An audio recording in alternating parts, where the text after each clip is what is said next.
The earliest written version of the story of Don Juan was The Trickster of Seville and the Stone Guest, a play by Teresa de Molina. That was 1630, though the play may have been performed as early as 1616. Mozart's opera, with a libretto by Lorenzo da Ponte, premiered more than 180 years later on October 29, 1787. Don Giovanni is regarded by many to be the greatest opera ever written.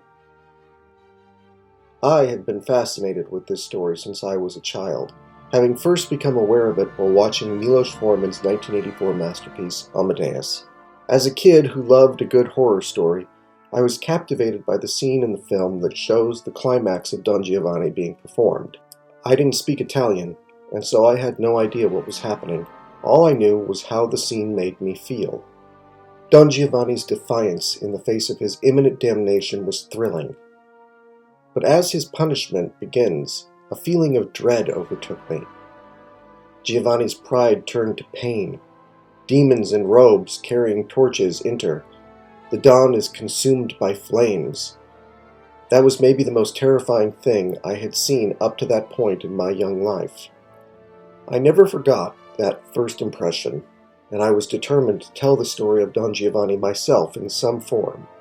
My first attempt was a screenplay I wrote when I was 20. I did little more than copy the libretto and add some more cinematic stage directions. Years later, I would discover that Joseph Losey had already made such a film with his 1979 adaptation of Mozart's opera. Another 20 years would pass before I tried again. But in the interim, I made a decision. If I was going to put my own spin on this classic story, I should have something more original to offer.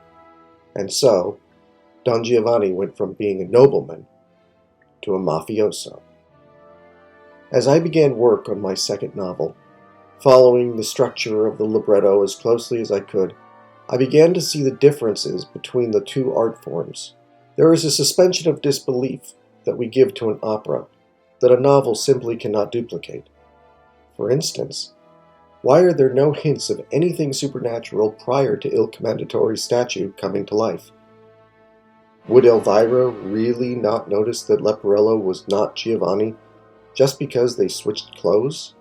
Why would Zerlina be so dismissive of Masetto being severely beaten by the Don?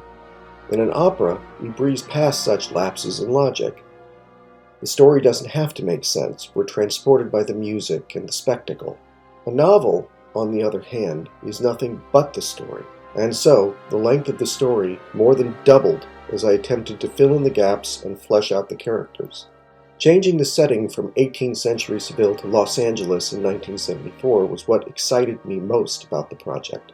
Don Giovanni is a man who would have flourished in the disco era, his excesses fitting right in with the club scene of the time. The idealism of the 1960s had been shed, leaving only the excess.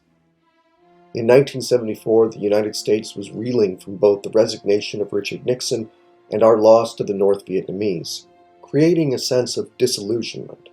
The young filled the discos, dancing mindlessly, searching for escape, a perfect environment to give rise to someone like Don Giovanni. Setting the story in the world of organized crime also afforded me the opportunity to add a layer of complexity to our protagonists. No longer were Anna, Ottavio, and Elvira noble.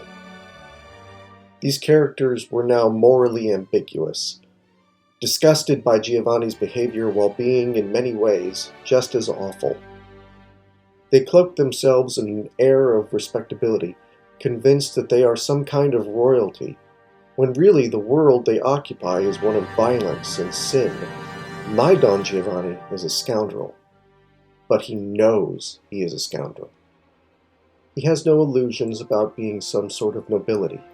Giovanni is repulsed by the hypocrisy of those who celebrate Don Pedro, a murderer, but who decry the crimes of the younger Don.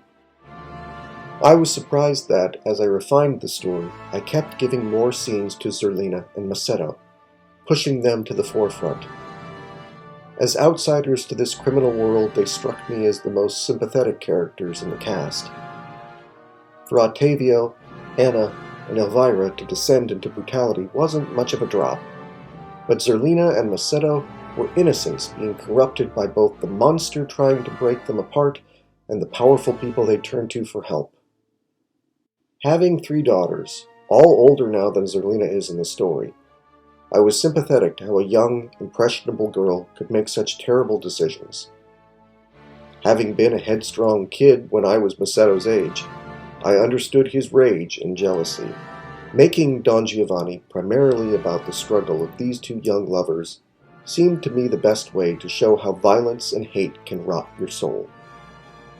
I don't feel I've improved upon the myth of Don Juan, only that I have added my own voice to the chorus of writers, composers, actors, and other artists who have told and retold this story for hundreds of years.